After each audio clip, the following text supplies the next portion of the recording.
Hey guys, Zomfox here, and we just got through the first week of the USFL season, and now naturally it's time to do the second installment of our power rankings. Put it simply, only a couple of teams really changed a lot. Most teams only went up or down a couple spots, but yeah, some movements definitely did happen, and to put it simply, this is going to be a much shorter video than last time because it's not as much to talk about. It's mainly just about exactly how well a team did in a given day. And without further ado, let's get started. Coming in at number 8 and the worst team in the league is going to be the Pittsburgh Mallards. Surprisingly, this really shouldn't be a surprise. If you look at their game score, it was 17-3. They put up the least amount of points of any team in the week. And their 3 points came on the third quarter and a lone field goal. And their first 17 points that the bandits scored were in the first half. The Mallards pretty much were just bad throughout the whole point. I mean, if you look at him, their kicker was perfect. He was the only kicker that was perfect from field goals, I believe, aside from maybe one more, and his kicking was 1 for 1. So I guess there's that.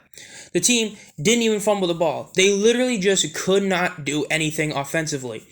Even though they did have at least an okay running game with Garrett Groshek averaging 3.5 yards per carry, 55 yards and 10 is your longest isn't enough to really do anything, especially when your quarterbacks go sub 50% completion percentage, don't really do anything, and they average 5 yards of completion. You're telling me in 11 completions you had 129 yards? That's terrible.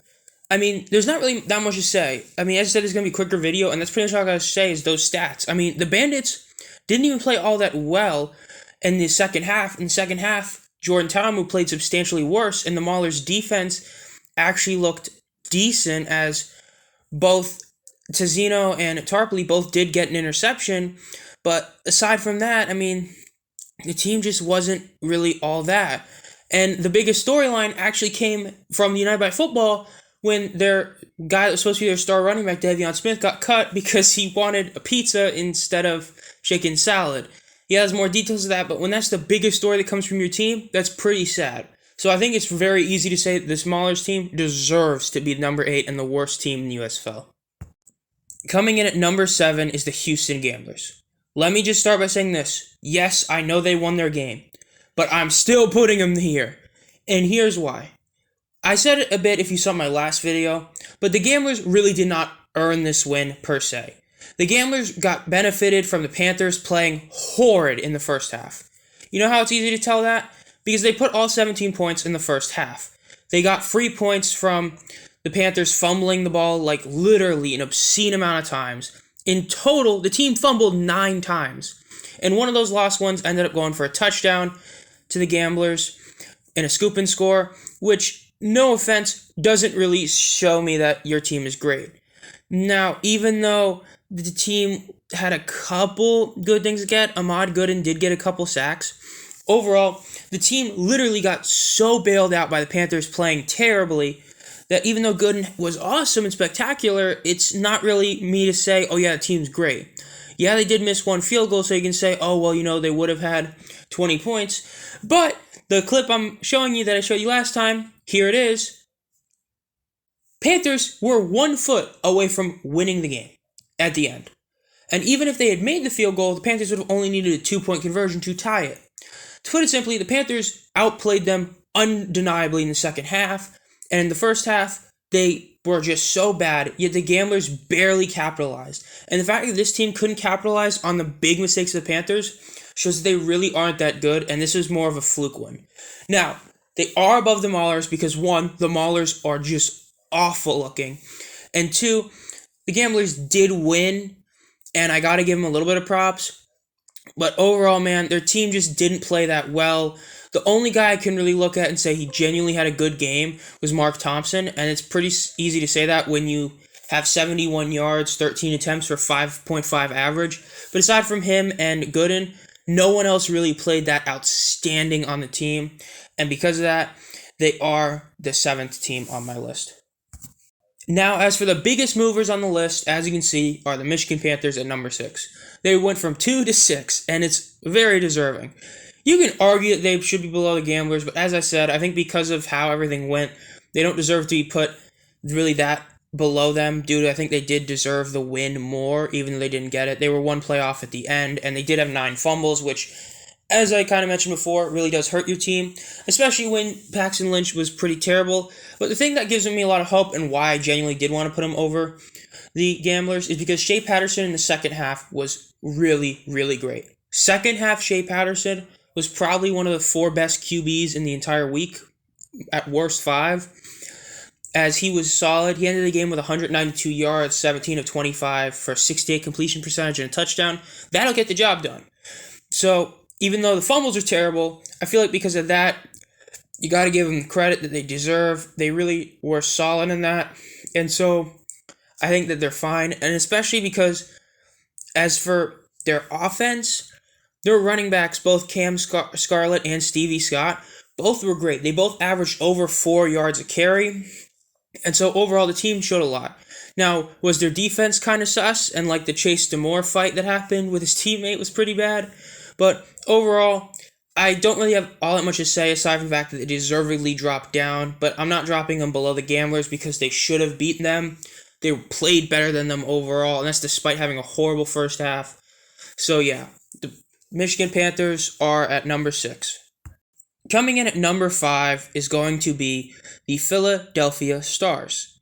The Stars, honestly, were one that I was debating on where to put them for sure, as I kind of felt like the Breakers at first, and I said it a lot more in the last video, didn't fully seem like they deserved to win because it was off a pretty bad pick 6 at the beginning of the game that gave them a lead, and they had a blocked punt that gave them a 9-0 lead. But the New Orleans in the second half definitely played enough for me to put them above the Stars. As for the Stars, I said it in the last video, I'll say it again. Despite the bad interception, Brian Scott really looked like a solid quarterback. He really did. He was overall a very solid quarterback. He did fumble twice and lose one, which is bad, and did throw the pick 6. But overall, I mean, a 69.4% completion percentage and 202 yards is pretty decent.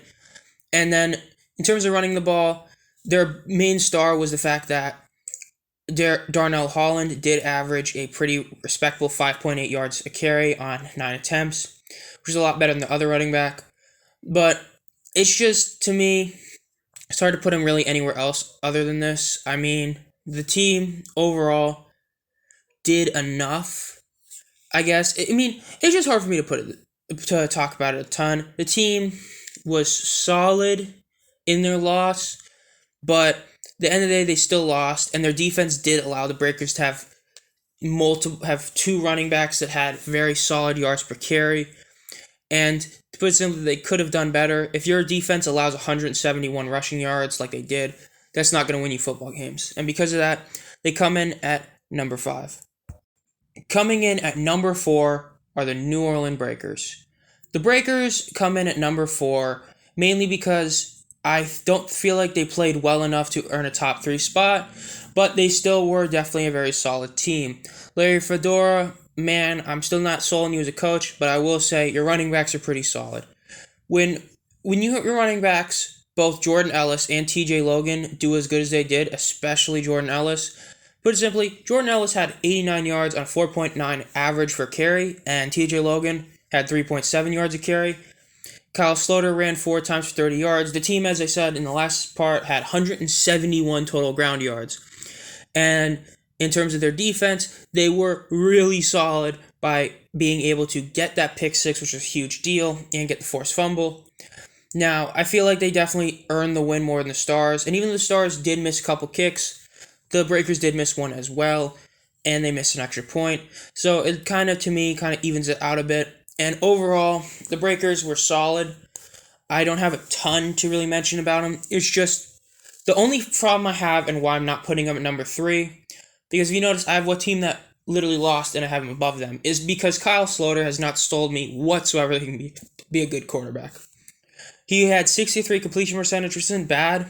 It's not awesome, but it's not bad. It's solid. 150 yards is okay on 17 completions. Not great to me. But he had 1 pick, no touchdowns, and he kind of had to rely on his running backs in a huge way. And from what I watched him play, he never really sold me that he was that great. He did help seal the game, and overall, I think it's only fair to put this team at number 4, and they're the biggest risers, so congrats to them. Coming in at number 3 are the New Jersey Generals. Did they lose their opener? Yes. But am I still putting them at number 3? Yes. And to put it simply, it's because they really showed one thing that I don't really feel like I got for sure from any other team in terms of a whole game perspective. The Generals' QBs look awesome. Luis Perez went 13 for 18, 72 completion percentage, 140 yards. That's a 7.9 average yards per attempt, which is insanely solid, especially with 2 touchdowns and no picks. Insane. DeAndre Johnson, he went 3 for 8. That's not good. 59 yards. That's pretty solid for only completing 3 passes. Oh, he had 98 rushing yards and 12 attempts on an 8.2 average carry. Okay, that's really good. The 3 amigos, who, I mean, may or may not be the same thing. Darius Victor, Trey Williams, both had over 50 yards and over 4 yards per carry. I mean, the team was great. Randy Scatterfield, let's play a touchdown clip again. First touchdown in USFL history was scored by him. He was like the only receiver to get 100 yards, I believe. And he got him on 5 receptions. And he got the touchdown. The team overall was just really, really solid. I mean, the team did lose a fumble at some point. Nick Rose was the biggest weakness. He sold the game for him, missing 2 field goals. But aside from Rose, I'm looking at this team and I'm thinking like, man, this team was just really solid. They got the pick, and I mean, the team is great. They really did show a lot.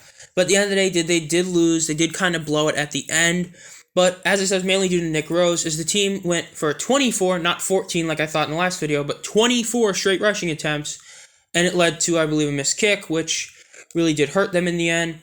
But the team was solid, and they deserve to be number 3. And I really don't see how you keep them even out of the top 4 whatsoever. They were a great team.